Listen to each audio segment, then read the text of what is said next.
விமர்சனம் எவ்வளோ கேவலமா படு கேவலமா இறங்கி விமர்சிக்க முடியுமோ அண்ணன் கோபால் அவர்கள் விமர்சிட்டாரு.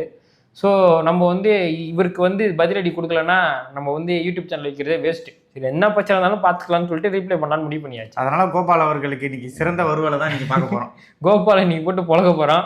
வீடியோ முழுசா பாருங்க. அவன் கொடுறான், அவன் கொலகாரன், அவன் ஒரு சைக்கோ.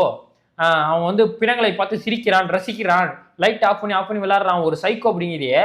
விஜய் தான் ஏதோ அந்த பஸ்ல இருந்து கீழே குதிச்சு 41 பேர் உயிரை வந்து அப்படியே கழுத்து நிச்சு கொண்ட மாதிரி இல்ல கோபால். 100% அவர் மேல சொல்றீங்கன்னா அப்ப தப்ப மறைக்கிறதுக்காக சொல்ற மாதிரி தான் மக்கள் யோசிப்பாங்க. நீங்க அரசாங்கம் மேல இருக்க தவற விட்டுறீங்க, காவல்துறை இருக்க மேல இருக்க தவற விட்டுறீங்க, பொதுமக்கள் மேல இருக்க தவற விட்டுறீங்க, மொத்த தவறையும் கொண்டு போய் விஜய் மேல போடுறீங்களே, என்ன நியாயம் இது? என்னதான் இருந்தாலும் தமிழ்நாட்டுல எந்த அசம்பவம் எந்த மீட்டிங் போனாலும் காவல்துறை தான் வந்து பாதுகாப்பு கொடுக்கணும்னு பேசிக்.